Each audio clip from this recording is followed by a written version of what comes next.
देखो बच्चों, आज के लेक्चर में सीखेंगे कंसंट्रेशन टर्म्स। क्लास 11th में आपके गिवन है, फर्स्ट पेपर के लास्ट वाले चैप्टर पे ये दिया गया है। तो देखेंगे, सबसे पहले सीखेंगे कंसंट्रेशन टर्म्स क्या होती हैं। जब आप क्लास 12th में आएंगे तो आपको सॉल्यूशन चैप्टर में कंसंट्रेशन टर्म्स आपको पढ़ाया जाएगा, पूरा उसमें बाकायदा एक्सप्लेनेशन दिया गया है। इसमें देखते हैं कंसंट्रेशन टर्म्स क्या होती हैं। The amount of solute dissolving per litre volume of solution, solute का कितना अमाउंट पर लीटर वॉल्यूम ऑफ सॉल्यूशन या पर केजी वेट ऑफ सॉल्यूशन में डिसॉल्व कर रहे हैं, वही क्या कहलाता है, कंसंट्रेशन टर्म्स कहलाता है। तो देखो सिंपल सा दिया गया है। अरे भाई, कोई सॉल्यूट लिया और आपने सॉल्यूशन में या पर केजी वेट ऑफ सॉल्वेंट में कितना डिसॉल्व किया, ये डिपेंड करेगा उसकी कंसंट्रेशन क्या होगी।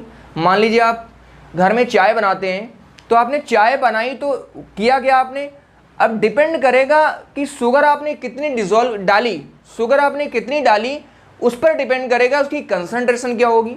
वही चीज़ लिखी हुई है यहाँ पे। तो कंसंट्रेशन टर्म्स आज के लेक्चर में हम दो एक्सप्लेन करेंगे। फर्स्ट इज मोलैलिटी और सेकेंड इज मोलैरिटी।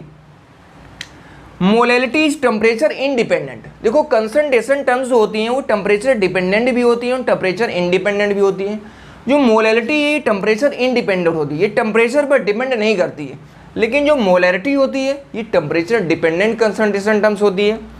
अब ये हम कैसे हमें मालूम चलेगा कि ये टेम्परेचर डिपेंडेंट है या इंडिपेंडेंट है, ये हम सीखेंगे क्लास 12th में। आपको एक चैप्टर पढ़ाया जाएगा सॉल्यूशन, उसमें आपको पढ़ने को मिलेगा। तो यहाँ देखते हैं मोलैरिटी। मोलैरिटी को कैपिटल एम से स्मॉल एम से रिप्रेजेंट करेंगे। मोलैलिटी दिया गया है तो मोलैलिटी को स्मॉल एम से और मोलैरिटी को कैपिटल एम से। देखो मोलैलिटी क्या होती है, तो इसका फार्मूला लिखते हैं। Molality small M is equal to होता है number of moles of solute, number of moles of solute upon weight of solvent, weight of solvent, weight of solvent. ये इसका क्या हो जाएगा, फार्मूला हो जाएगा। और यहीं से इसकी डेफिनेशन और यहीं से इसकी प्रूविंग भी देखेंगे कैसे आप आगे फाइंड आउट करेंगे इसकी। तो मोलैलिटी क्या होती है, molality is equal to number of moles of solute upon weight of solvent. इसका मीन्स हम इसकी डेफिनेशन में क्या बता सकते हैं। देखो ये जो मोलैलिटी है ये टेम्परेचर क्या है, इंडिपेंडेंट है।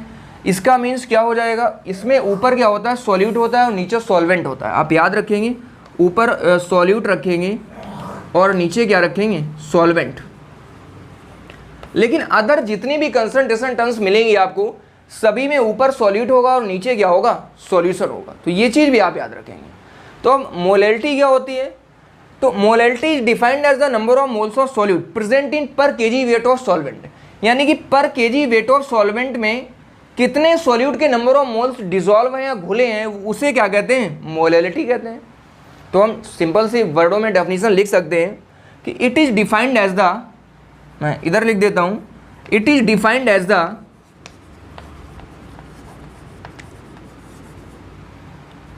defined as the number of moles of solute, number of moles of solute dissolve in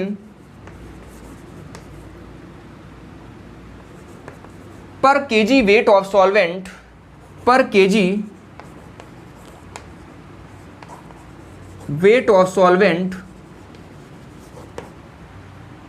तो इसे क्या बोलेंगे, मोलैलिटी बोलेंगे। अरे भाई, सॉल्यूट के आपने कितने मोल सॉल्वेंट में डिसॉल्व किए, उसी को तो क्या बोलेंगे, मोलैलिटी बोलेंगे। और पर केजी वेट ऑफ सॉल्वेंट में, तो देखिए आगे देखते हैं।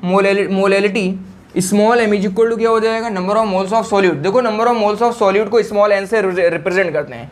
एन इज इक्वल टू क्या होता है, number of moles of solute, small N is equal to W upon M. क्या होता है, W upon M, weight of solute, weight of solute means W upon M, यानी कि molar mass of solute, molar mass of solute, molar mass of, molar mass of solute. Solute का molar mass रखेंगे, molar mass को mm से represent करते हैं, molar mass और molecular मास भी कह सकते हैं। तो देखेंगे यहाँ से क्या आ जाएगा n is equal to W upon M M, n is equal to W upon M M. n क्या है, where n is number of moles of solute, n solute के मोल्स हैं, W क्या है, weight of solvent, weight of solute है, और molar mass, ये भी मोलर मास किसका होगा, सॉल्यूट का मोलर मास होगा। देखो मोलर मास कैसे फाइंड आउट करते हैं, the sum of the atomic mass present in a given element is called molar mass और मॉलिकुलर मास। अरे भाई जैसे वाटर दिया गया है, तो अगर वाटर का हमें मोलर मास फाइंड आउट करना है तो इसमें कौन कौन से एलिमेंट गिवन है, हाइड्रोजन और ऑक्सीजन, तो इनके एटॉमिक मास का जो सम होगा उसे मोलर मास कहते हैं। जैसे हाइड्रोजन का एटॉमिक मास 1 होता है 2, ऑक्सीजन का 16 होता है, तो क्या आ जाएगा 18। तो 18 is the molar mass of water का मोलर मास क्या होता है 18 होता है, तो वो mm की वैल्यू होगी। तो इतना क्लियर हो गया। अब देखो m is equal to n upon weight of solvent, और ये भी वेट ऑफ सॉल्वेंट का जो वेट होगा वो kg में इंपुट करेंगे यहाँ पर, तो W आ जाएगा और कैपिटल W, और ये क्या हो जाएगा kg हो जाएगा। n की वैल्यू उठा करके यहाँ पुट कर देंगे, क्या आ जाएगा W upon mm into capital W, और ये कैपिटल W किस में, kg में हो जाएगा। इतना क्लियर हो गया। अब ये kg में, किलोग्राम को अगर ग्राम में कन्वर्ट करेंगे तो भी आप कर लेंगे। तो फाइनली आपका ये फार्मूला आ गया कि small m is equal to W upon mm multiply capital W, और वो भी किस में होगा, kg में हो जाएगा। अगर आप किलोग्राम को ग्राम में कन्वर्ट करेंगे तो क्या आ जाएगा, ऊपर क्या आ जाएगा 1000 आएगा अगर आप सॉल्व करते हैं तो। देखिए मैं इधर लिखता हूँ, small m is equal to W, इधर क्या आ जाएगा 1000 आ जाएगा, और यहाँ पर क्या आएगा mm, और ये क्या आ जाएगा कैपिटल W, और ये अब किस में हो गया हमारा, ग्राम में हो गया। तो अगर आपको कन्वर्ट करना है, डिपेंड करेगा कि जब आप न्यूमेरिकल सॉल्व करेंगे तो डिपेंड करेगा वो जो वैल्यू है W की, W का मीन्स कैपिटल W क्या है, वेट ऑफ सॉल्वेंट, वो ग्राम में गिवन है या किलोग्राम में गिवन है। अगर ग्राम में गिवन होगी तो ये फार्मूला अप्लाई करेंगे, kg में होगी तो ये फार्मूला अप्लाई करेंगे, और बाकी आप कन्वर्ट भी कर सकते हैं वहाँ पे। तो ये W क्या है, मैं यहाँ पे इंडिकेट कर देता हूँ, W is weight of solvent, weight of solvent. तो बच्चों यहाँ पर W क्या होगा, सॉल्वेंट का वेट होगा। आपको याद रखना है, कभी कभी क्या हो जाता है, कंफ्यूजन होता है, capital W is weight of solvent और small w is weight of solute. देखिए ये लिखा हुआ है, small w is weight of solute, solute का वेट होगा, और कैपिटल W किसका वेट होगा, सॉल्वेंट का वेट होगा। तो यहाँ से आपका ये मोलैरिटी कंप्लीट हो गया। ये फार्मूला होगा, आप याद रखेंगे।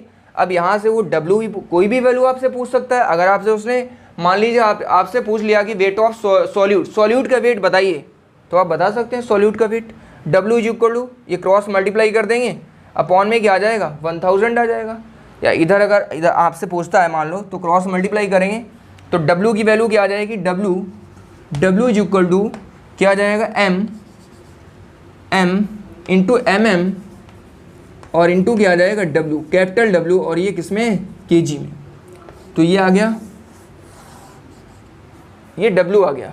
W का मीन्स वेट ऑफ सॉल्यूट। देखो दो W है, दोनों में याद रखना है आपको, कंफ्यूज नहीं होना है। कैपिटल W क्या होगा, wait of solvent, capital W is weight of solvent, small w is weight of solute. Weight of solute ये दिया गया है, ये फाइंड आउट करना है, क्रॉस मल्टीप्लाई करेंगे, क्या आएगा M क्या है, ये M क्या है, मोलैलिटी, स्मॉल m से रिप्रेजेंट करेंगे, mm मोलर मास, और वो भी किसका मोलर मास, सॉल्यूट का मोलर मास, और इनटू कैपिटल W यानी कि वेट ऑफ सॉल्वेंट। तो बच्चों यहाँ से ये कंप्लीट होता है, और यहाँ से हम किसी की भी वैल्यू फाइंड आउट कर सकते हैं। अगर आप न्यूमेरिकल सॉल्व करेंगे तो ये आपको उसमें बहुत हेल्प करेगा। तो आपको यहाँ से मालूम चल गया मोलैलिटी क्या होती है और कैसे हम फार्मूला ये प्रूफ करेंगे, और इसके बाद इससे रिलेटेड न्यूमेरिकल्स भी हम आप जल्दी सॉल्व करेंगे। तो इसके बाद अगर बात करें नेक्स्ट कंसंट्रेशन टर्म्स, वो क्या होती है, मोलैरिटी को कैपिटल M से रिप्रेजेंट करते हैं। तो देखो मोलैरिटी को कैपिटल M से रिप्रेजेंट करेंगे। अब देखो इसका अगर यूनिट देखेंगे तो यूनिट भी आप बता सकते हैं, यूनिट ऑफ मोलैरिटी। अगर मैं बात करूँ यूनिट की, तो मैं इधर लिख देता हूँ, थोड़ा जगह की शॉर्टेज है। यूनिट ऑफ मोलैरिटी, मोलैरिटी की यूनिट क्या हो जाएगी, देखो ये number of moles of solute के मोल्स, यानी कि मोल्स, तो मोल से रिप्रेजेंट करेंगे, मोल पर, और क्या हो जाएगा, ये सॉल्वेंट का वेट है और केजी में, मोल पर केजी क्या हो जाएगा, मोल पर KG is the unit of molality. अब अगर हम बात करें मोलैरिटी की तो देखेंगे मोलैरिटी को सीखते हैं। मोलैरिटी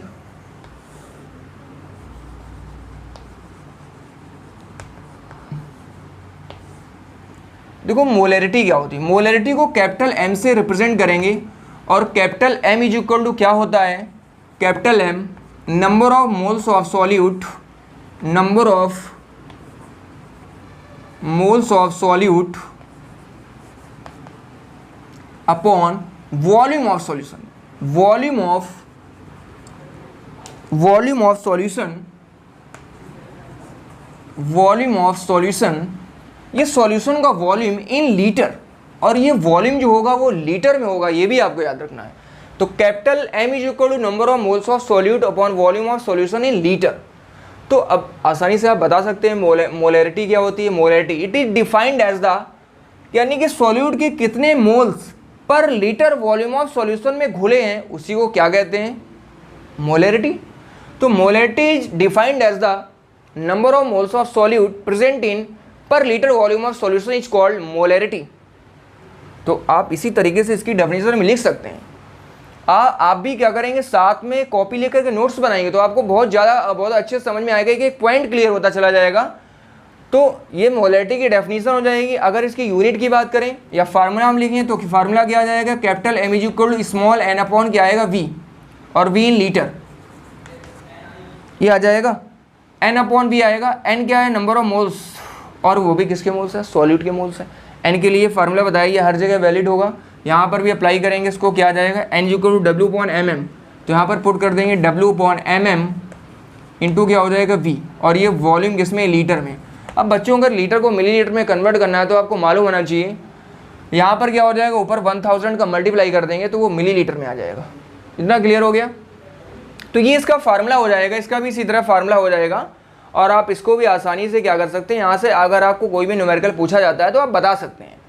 तो मैं इधर लिख देता हूँ आपको ml में कन्वर्ट करके, कैपिटल M, देखो दोनों में डिफरेंस है, मोलैरिटी को स्मॉल m से और मोलैरिटी को कैपिटल M से रिप्रेजेंट करते हैं। तो capital M is equal to क्या आ जाएगा, W, स्मॉल w क्या है, weight of solute, mm into क्या आ जाएगा, V, और ये V अगर लीटर में अगर ml में कन्वर्ट करेंगे तो इधर क्या आ जाएगा, 1000 का मल्टीप्लाई कर देंगे। तो देखो ये फार्मूला आ गया। अब आपको यहाँ से कोई भी वैल्यू आपको फाइंड आउट करनी हो आप कैलकुलेट कर सकते हैं। मान लो यहाँ से W फाइंड आउट करना है, अगर वॉल्यूम लीटर में है तो क्रॉस मल्टीप्लाई करेंगे, तो क्या आ जाएगा, W इज इक्वल टू आ जाएगा M, capital M into MM into क्या हो जाएगा, वॉल्यूम, और वॉल्यूम ये किस में होगा, लीटर में होगा। तो ये स्मॉल w आ जाएगा, small w it means wait of solute. तो मेरे ख्याल से इतनी बात आपको समझ आई होगी। तो देखो आज के लेक्चर में इतना ही रखते हैं। नेक्स्ट लेक्चर पे एक आपकी कंसंट्रेशन टर्म्स बची हुई है जिसे मोल फ्रैक्शन कहते हैं, वो भी कर लेंगे, और उसके साथ साथ कुछ न्यूमेरिकल्स भी सॉल्व करेंगे मोलैलिटी और मोलैरिटी पर बेसिस। देखो इसकी यूनिट, अगर यूनिट और देख लेते हैं तो यूनिट क्या हो जाएगी आप बता सकते हैं। अगर आपको फार्मूला मालूम है तो यूनिट बता सकते हैं। यूनिट क्या होगी, देखो ना, मोल्स ऑफ सॉल्यूट, तो मोल, और वॉल्यूम है तो क्या हो जाएगा, लीटर, तो यूनिट क्या आ जाएगी, मोल पर लीटर। मोल पर litre is the unit of molarity. देखो मोस्टली मल्टीपल चॉइस क्वेश्चन में इसकी यूनिट पूछ लेता है कभी कभी, तो आपको फार्मूला मालूम है तो आप यूनिट बहुत ही आसानी से बता सकते हैं। तो बच्चों आज के लेक्चर में इतना ही रखते हैं, और नेक्स्ट लेक्चर पे हम बात करेंगे मोल फ्रैक्शन और उससे रिलेटेड न्यूमेरिकल्स के लिए। Thank you.